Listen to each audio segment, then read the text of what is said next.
So a couple hours has gone by and my bowl has set up fairly nicely. I'm going to talk about underglaze painting. So you should have a large container of white underglaze that you're going to paint onto your Mimbres bowl. Brushes. I asked you guys to buy a couple brushes. If you have a larger, like floppy brush, this is the best one to use. If you have like a detailing brush like this, you'll be using this one later for when we paint our Mimbres bowl with our design. But really any of these larger floppy brushes will do for today. And the underglaze is the right consistency. It should be. So when you look at your underglaze, it might have dried a little bit in these containers, and I got a little bit of a color in there, but if it's still liquid, then it's just fine. If it's not, you can add a little bit of water to it. Just do a little bit of water at a time. You don't want to water them down because then they become very transparent, meaning they're no longer opaque, which is where we apply the color and then the color doesn't allow the background to seep through. So we want to be careful about adding too much water. All right, so with your underglaze, so if you have a turntable, this will make your life a little bit easier. You can just put some underglaze into your turntable, so, or into your bowl on the turntable. And you can kind of see where it is showing a little bit of the gray background behind it. And that doesn't bother me at all. I think stylistically, that's going to be really nice to have that earthier kind of dull white instead of a bright white, which feels very modern as opposed to natural. So I'm doing long strokes. You should have enough white underglaze for these two pots. But remember, there's always underglaze in the locker outside the ceramics room door. So you can always get access to more materials if you need it.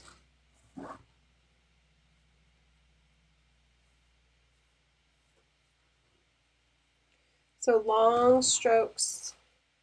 Try not to do like this where you have like a texture to the strokes. I'm going to do long strokes to give it a nice smooth background.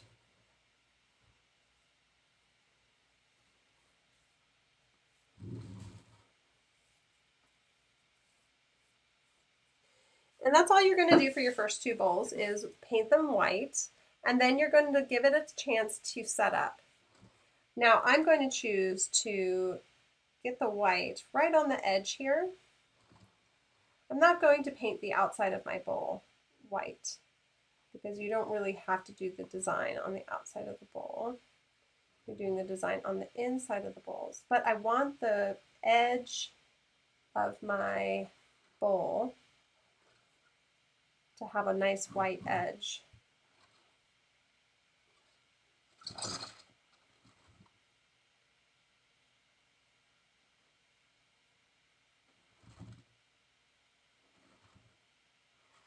Once I've made it all the way around, make sure I mop up any goopy bits of underglaze.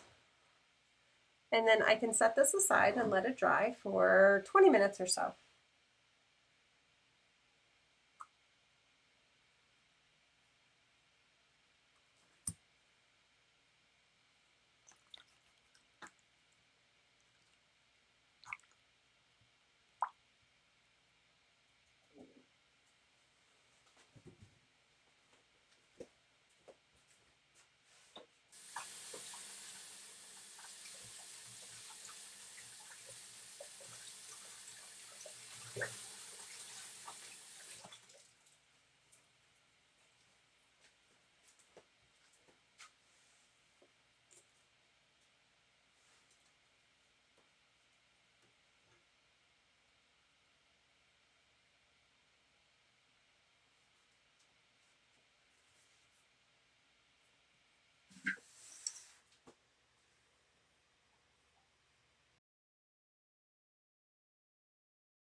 Hi everyone. So what we're doing today is we're going to be taking our drawing that we did, that is your Mimbres style drawing, and you're going to be transferring it onto your bowl. So I'm going to go over just basic painting and transferring this image that I have that's on a flat piece of paper.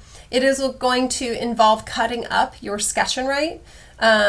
Hopefully when you did your sketch and write, you made the image the correct size to fit inside your bowl. This is why we're using 8 by 10 sheets of paper, so that when you fill the majority of the space, that's going to be the right size to fit inside your bowl. If you made your drawings too small, you might need to either photocopy them and enlarge them on a separate sheet of paper so that they're bigger and can inhabit this space.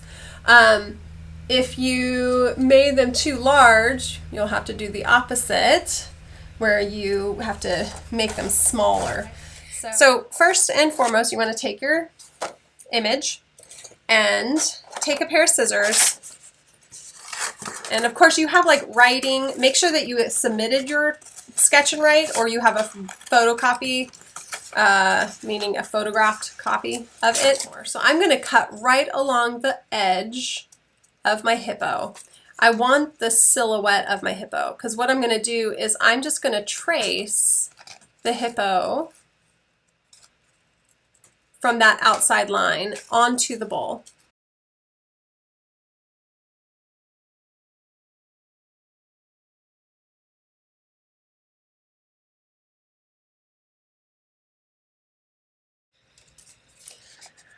Okay, so now I have this. I'm going to take my water bottle and I'm going to spray the back of the piece of paper, and then I'm just going to gingerly set it in place. And you can even use, if you have a clean sponge, my sponge is super dirty, so let me go grab a clean sponge. If you have a clean sponge, I'm just going to wet this clean sponge.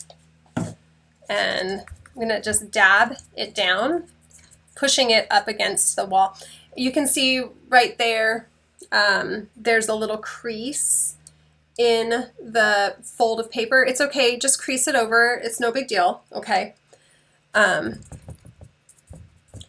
totally fine.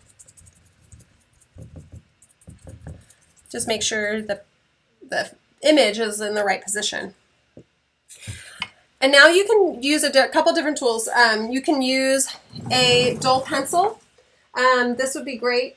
You can also use your needle tool or a stylus, which is basically a needle tool with a ball on the end. I love my pencil. I mean, I hate to say it, it's such a comfortable tool to use. So I'm just going to trace my hippopotamus.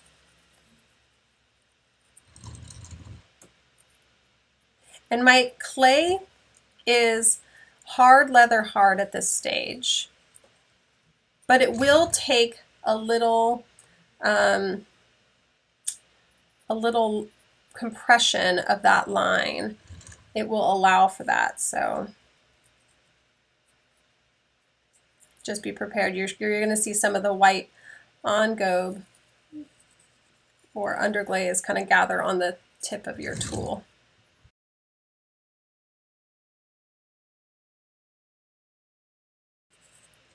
All right, so now I have my first line, that's the outline. And to give you an idea, I'm just going to lift up the booty of the hippo, but you can see the line right there behind it. Okay, and now I'm going to compress through the surface to kind of get the line work that I did, the design. And now's the time to change things if you feel you don't really like it. So what I'm going to do first is I'm just going to do this. I'm going to make sure this holds steady. I'm just going to go over this edge to give that thickness. And then I'm going to do this line to indicate that thickness.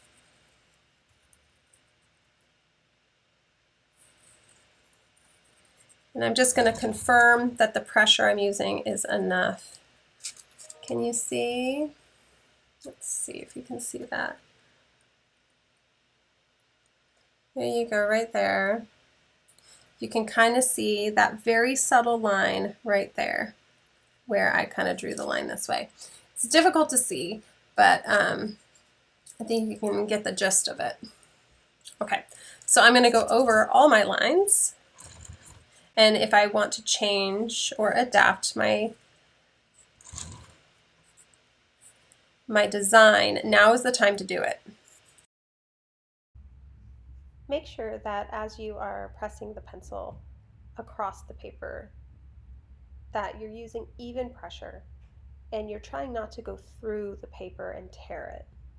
So it takes a little bit of getting to know how much pressure you need to impart the line onto the clay beneath. Just go slow, take your time, and be careful.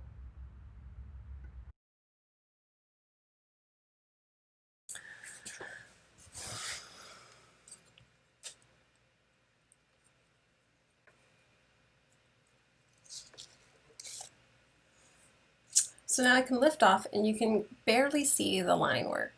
And this is why you have to work at the leather hard stage, or as you're doing this, it's not really going to impart any image. If for some reason your clay has gone bone dry, this is what I want you to do. Okay, you're going to, on the back of your image, I want you to take a pencil and pencil mark, put the lead onto the back. You guys probably did this in like elementary school. Okay, so you probably already know where I'm going with this. And then when you put it here, now I only did a small little section, so hopefully make this come out okay.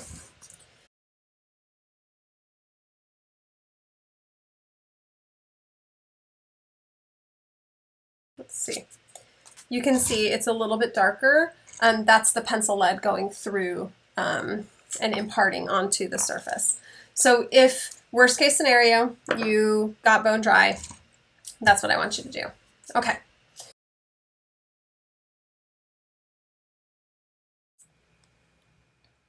Hi guys.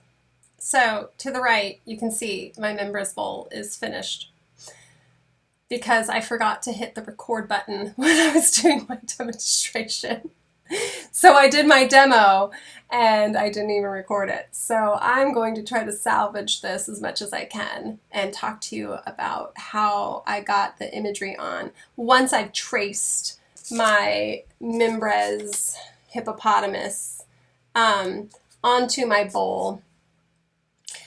I went through and I used my brushes, the brushes that I made in the last demonstration, and the brushes that I've just bought at the manufacturer. So bear with me. This is not going to be perfect. I hope that you will understand what I'm trying to show you without seeing the larger demonstration. But I will be doing a demo of this during the live studio Zooms if you guys choose. So I've got my underglaze pod. I'll lift this up a little bit so you can see. I've got my underglaze pod, and you want to make sure your underglaze isn't drying out too much. So if you need to add a little water to it, I highly recommend just dipping your brush in water and mixing it in that way, because the tendency is for people to add too much water and then the underglaze just drips down the surface. These small brushes, what I talked about in my demo that I did not record, is that as you approach your work, you want to pull the brush through the design. Don't try to push the brush. You want to pull the brush through the design. And then I'm supporting my hand. My hand is actually resting on the rim of the bowl because I don't have a steady hand enough to levitate it above the bowl. I'm just going to pull through the design. And actually I'm glad this happened because I'm making these lines much crisper, the way I would really want them to be.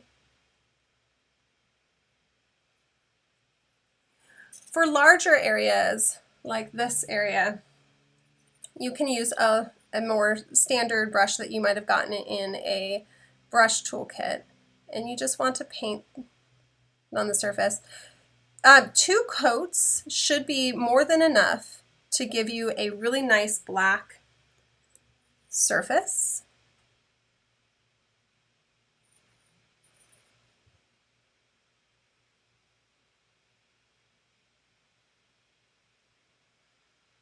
And if you look really closely at this image, you can kind of see, especially on this one here, where there's some white showing through the black.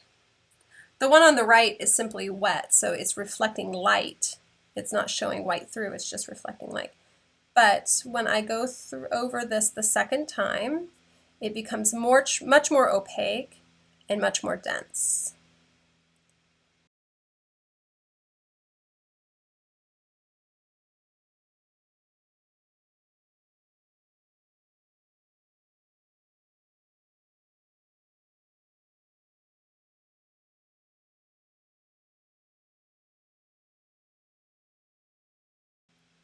The last thing I'm going to talk about is the rim of the bowl.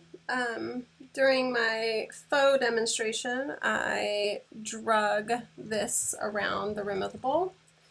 It does create a fairly uneven line, and that doesn't bother me so much, but I do want to take care to make sure that this line is connected all the way through. So I'm using my turntable to turn the bowl. You could also just turn the bowl in your hand.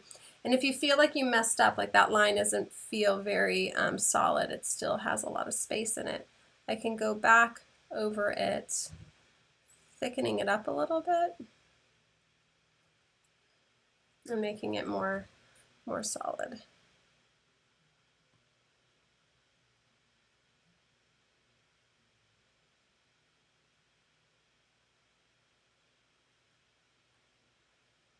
So doing line work in clay is really tricky.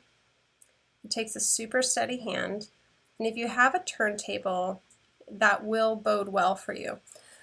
But what you will notice is any inconsistency in the wall of your clay, the thickness of your clay wall, and the roundness of your clay bowl will really show in the line work.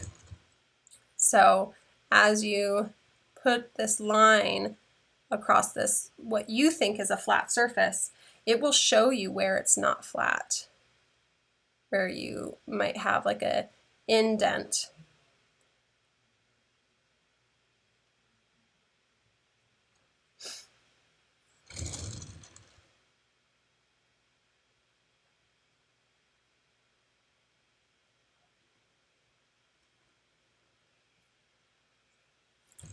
So I'm just going over my line, trying to make it look a lot more sharp than it did before.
Okay, so that's all I'm going to show you in my little super fast demo that I didn't, I recorded the wrong demo. Anyways, blah, blah, blah.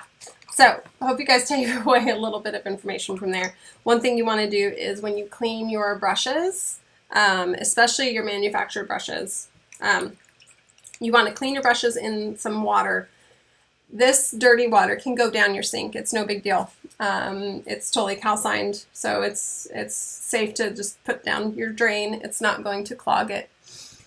Your brushes, you want to store them upright. Take care of your brushes because you're going to be using them quite a bit as the semester goes on. All right, Live Studio Zooms. Hope to see you guys there. Bye.